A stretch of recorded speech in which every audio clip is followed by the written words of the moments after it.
I get along with Zelensky, but, I disagree with what he's done. Very, very severely disagree. I was a little bothered by the fact that Zelensky was saying, well, I have to get constitutional approval. I mean, he's got approval to go into war and kill everybody, but he needs approval to do a land swap because there'll be some land swapping going on.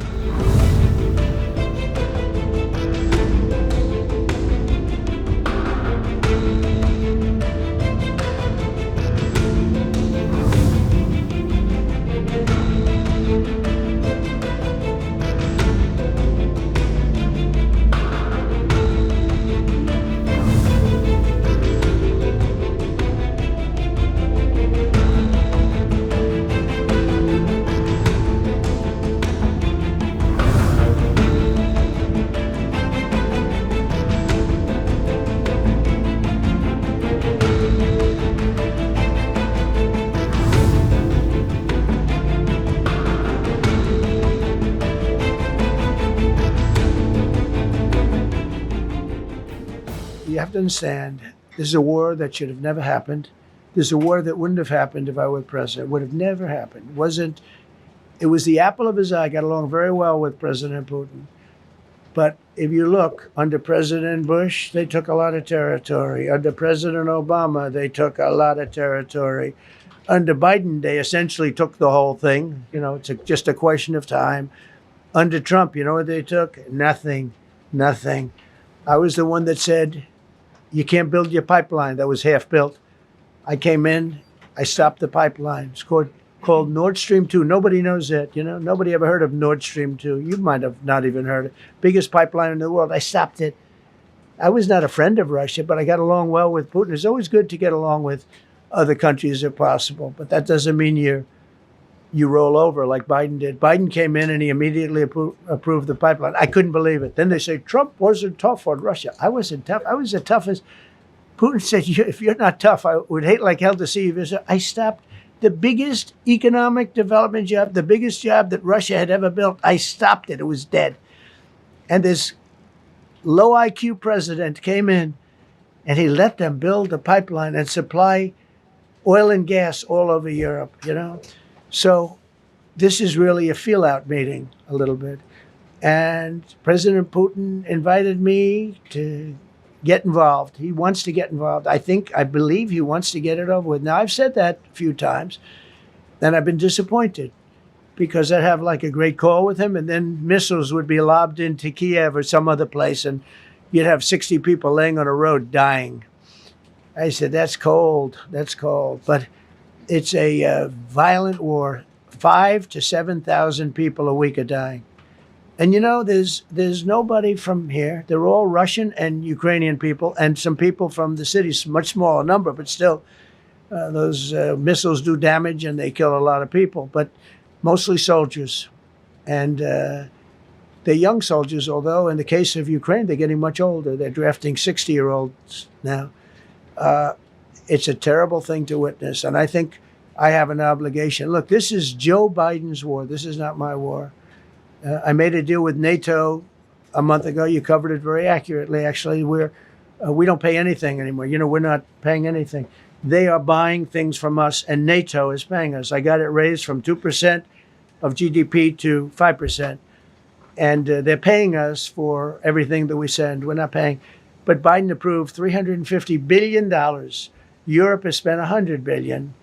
The money that's been spent and the death is incredible. It's the worst thing that's happened, by far the worst that's happened since World War II. So I'm going in to speak to Vladimir Putin. And I'm going to be telling him, you got to end this war. You got to end it. And he wasn't going to mess with me. This war would have never happened. We had a discussion about it one time, and we never had that discussion again. Would have never happened. And when the election was rigged, and then Biden took office, which was barely took office, the auto pen took office, bad things started happening. Bad things, stupid things were said. And it ended up in a war. And and I don't believe this will happen anymore because I have that pretty well covered. This could end up in a third world war. This could have been a third world war. I don't think that's going to happen now. But I thought it was very respectful that the president of Russia is coming to our country as opposed to us going to his country or even a third party place. But I think we'll have constructive conversations. Then after that meeting, immediately, maybe as I'm flying out, maybe as I'm leaving the room, I'll be calling the European leaders who I get along with very well. And, I have a great relationship, I think, with all of them. And I get along with Zelensky, but, I disagree with what he's done. Very, very severely disagree. This is a war that should have never happened, wouldn't have happened. But I'll be speaking to Zelensky. The next meeting will be with Zelensky and Putin, or Zelensky and Putin and me. I'll be there if they need. But I want to have a meeting set up between the two leaders. I was a little bothered by the fact that Zelensky was saying, well, I have to get constitutional approval. I mean, he's got approval to go into war and kill everybody, but he needs approval to do a land swap because there'll be some land swapping going on. I know that through Russia and through conversations with everybody for the good of Ukraine. Good stuff, not bad stuff. Also, some bad stuff for both. So there's good and there's bad. But it's very complex because you have lines that are very uneven. And there'll be some swapping. There'll be some changes in land. And the word that they will use is, they make changes. We're going to change the lines, the battle lines. Russia's occupied a big portion of Ukraine. They've occupied some very prime territory. We're going to try and get some of that territory back for Ukraine. But they've taken some very prime territory. They've taken largely ocean. In real estate, we call it oceanfront property. That's always the most valuable property. If you're in a lake, a river, or an ocean, it's always the best property. Well, Ukraine, a lot of people don't know that Ukraine was largely 1,000 miles of ocean. That's gone. Other than one small area, Odessa. It's a small area. There's just a little bit of water left. So I'm going to go and see the parameters. Now, I may leave and say, good luck. And that'll be the end. I may say this is not going to be settled. I mean, there are those that believe that Putin wanted all of Ukraine. I happen to be one of them, by the way. I think if it weren't for me, he would not be even talking to anybody else right now. But I'm going to meet with him. We're going to see what the parameters are. I'm then going to call up President Zelensky and the European leaders right after the meeting, yeah. And I'm going to tell them what kind of a deal. I'm not going to make a deal. It's not up to me to make a deal. I think a deal should be made for both. I think Russia has to get back into building their country. It's a massive country. I think they have 11 time zones, if you can believe it. It's by far, from the standpoint of land, it's by far the largest. They have tremendous potential in Russia to do well. They're not doing well. Their economy is not doing well right now because it's been very well disturbed by this. It doesn't help when the President of the United States tells their largest or second largest oil buyer that we're putting a 50% tariff on you if you buy oil from Russia. That was a big blow. And then they say, gee, he wasn't so tough. Nobody else would have done that. And I haven't stopped there. I mean, look, I was all set to do things far bigger than that. But I got a call that they'd like to meet. And I'm going to see what they want to meet about. I'd like to see a ceasefire. I'd like to see the best deal that could be made for both parties. It takes two to tango, right? So ultimately, I'll have a meeting next week. I had a great relationship with him, considering the fact that, I was not nice to him because of the pipeline. I ended the pipeline. I also gave the javelins. Do you ever hear of a javelin? Javelin is called a tank buster. They say that Obama gave them sheets and I gave them javelins.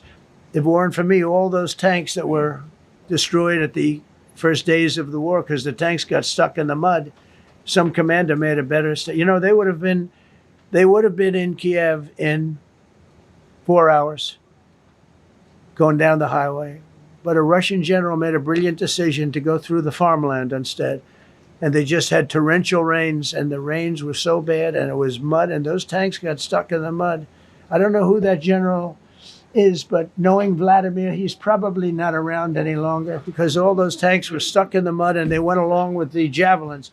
I gave them the javelins. You know that, right? I gave them javelins. They gave them sheets. But I'm going to meet with President Putin, and we're going to see what he has in mind. And if it's a fair deal, I'll reveal it to the European Union leaders and to the NATO leaders and also to President Zelensky. I think out of respect, I'll call him first. And then I'll call them after. And I may say, lots of luck, keep fighting. Or I may say, we can make a deal. If not, I will tell you this. I've seen a poll coming out of Ukraine. 88% of the people would like to see a deal made. And if you go back 3 years, everybody was gung-ho for war. You know, everybody's gung-ho for war until you have it. It's an amazing thing. I had it with a couple of countries where I couldn't get a deal done with one particular country. And I just couldn't. The guy's great. He's a friend of mine. Great. Good leader. Tough as hell. I couldn't get the deal done. And then he went into war for a short period of time. You know where I'm talking about. First term. And it was nasty. Guys being killed all over the place. And he went through 1 week of war, and I was able to get the deal done. He said, this is nasty. Yes, please. Yeah, just to follow up on what you were saying there. First of all, Volodymyr Zelensky is not invited on Friday? He wasn't a part of it. I would say he could go, but he's gone to a lot of meetings. You know, he's been there for 3.5 years. Nothing happened. And what is the definition? I mean, do you want somebody that's been doing this for 3.5 years? What's the definition of a good deal? I'll tell you after I hear what the deal is. Because there could be many definitions. You know, you're talking about a very large and complex situation. Now, I tell you, the war that I just settled with Azerbaijan and with, as you know, and Armenia was almost as complex as this one, having to do with routes, trade. Meeting on Friday with Vladimir Putin. Well, we're going to have a meeting with Vladimir Putin, and at the end of that meeting, probably in the first 2 minutes, I'll know exactly whether or not a deal can be made. How will you know that? Because that's what I do. I make deals.